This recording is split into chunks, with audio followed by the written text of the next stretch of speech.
Politics before public safety. The truth about the Liberal firearms confiscations. Only verified facts, not political spin. Assault-style firearms? In the real world, assault rifle means a fully automatic military gun, which have been banned in Canada for 50 years. This is a military M4 rifle, banned in Canada since 1978. They usually hold about 30 bullets, which is a feature that is not legal in Canada. And this little switch? It goes to full auto, another feature that is completely illegal in Canada. This? It's a civilian competition AR rifle. Trudeau banned them in 2020, but never got around to taking them. Carney, though, he's well on track to feeding them into the government crusher and sticking taxpayers with the bill. These are specifically for sport. They can only legally hold 5 bullets. And this little switch, it goes from safe to 1 shot per pull. Nothing like the one above. The Liberals hope you can't tell the difference. Their fear-based agenda depends on it. World-renowned Canadian competitors are now benched, not for lack of skill, but because petty politics has banned the tools they need to compete. And as criminal defense and firearms lawyer and popular YouTuber Ian Runkle says, you gotta call something assault style, or anything style something. It's not that first thing. Assaulting common sense. The outrageous Liberal ban list. Here are just a few of the painfully obvious non-assault rifles now slated for confiscation and destruction by the Carney Liberals. Farquhar Hill rifle, designed in 1908 and one of the earliest 1-shot per pull rifles, it is a relic of the First World War, with the last one made in 1919. A rare historical piece, they deserve preservation, not destruction. It is just one of many historical pieces found on the Liberal Crusher list. Purdy double rifle, bespoke, double-barrel sporting guns. Extremely expensive, engraved, handcrafted luxury pieces. New builds have been quoted in the $400,000 plus range, and made to fire only 2 rounds, 1 per barrel. Buyback price, $175,000, meaning taxpayers will shell out huge sums while the rightful owners get pennies on the dollar for their priceless, handcrafted firearms.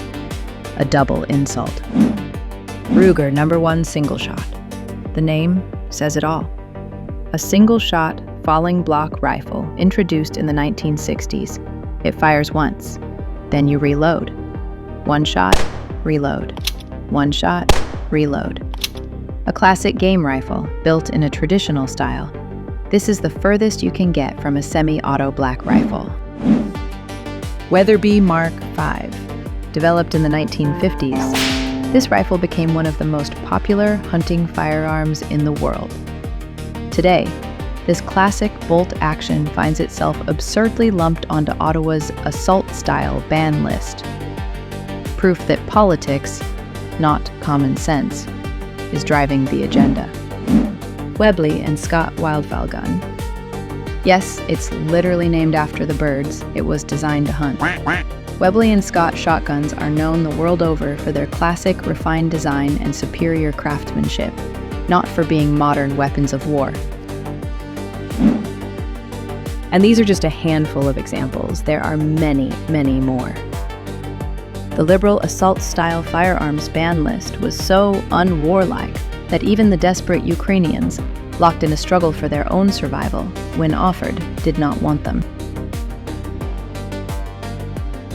The slow-motion handgun ban, when freeze really means seize. The Liberal handgun freeze is nothing more than slow-motion confiscation. Canadians are barred from buying, selling, or even passing on the handguns they already own. When a firearm eventually needs to change hands, the RCMP seizes and destroys it. Modern sporting pistols, prized heirlooms, and valuable collections alike. But antiques are safe, right? Nope. Destroyed like common crime guns. The law hasn't changed since the 1920s, and the definition of antique still means made before 1898, leaving countless historic and vintage pieces treated like modern crime guns. Instead of preserving history, they're condemned to the smelter, a loss of heritage, not a gain in safety. That means, under Liberal law, this historic First World War Canadian revolver has no distinction from a modern crime gun smuggled in from the United States. They will both be destroyed just the same.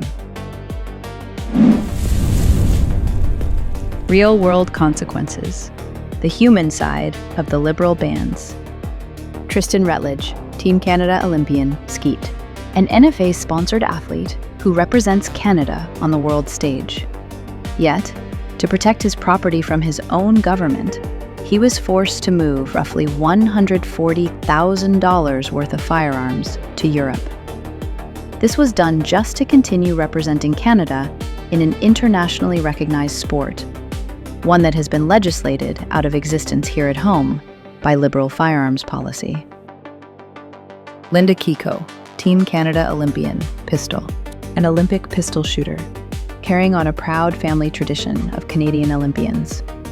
She spoke out at the C21 committees, warning that the Liberal bans don't just threaten her ability to compete, they threaten the very future of the sport in Canada. New athletes can't enter, veterans can't replace worn-out gear, and soon there will be no sport left. She represents Canada on the world stage, yet her own country is making it nearly impossible for her to keep doing so. Bob Wilson, Guns of the Golden West.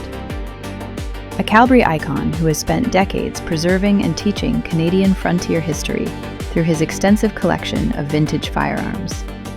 Under the new Liberal handgun legislation, these lawful, historic firearms are now treated like prohibited modern crime guns. The tools he uses to educate and inspire future generations are threatened, not for safety, but by arbitrary policy. 3 stories. Countless others face the same fate. Business banned. Legally compliant. Politically punished. Businesses complied across the country, only to be banned the moment the Liberals needed a talking point. A perfect example is Lockhart Tactical, Competition Firearms, British Columbia. A renowned Canadian firearms business invested millions after the RCMP confirmed their designs were fully compliant and suitable. But after pressure from special interest groups and the threat of canceling a photo op, the government issued another round of bans, blindsiding the company and putting Lockhart's future at risk, proving that even explicit approval can't withstand political theater. The Lockhart Raven ban didn't just cripple the business, it also sidelined Canadian athletes who suddenly couldn't compete internationally, despite having already qualified. Dozens of businesses have a similar story. Delay, deny, deflect. Liberals stall for years, then showboat when it is politically convenient. If the Liberals truly believed this confiscation was about public safety, they would have done it years ago. Instead, they've stalled, backpedaled, and now even their own safety minister admits the truth. It's about appeasing special interest groups in Quebec. They don't fear for public safety, they fear by-elections and losing seats. Canadian rights, freedoms, property, and history are being sacrificed on the altar of a political fear campaign. But facts and reason are on our side.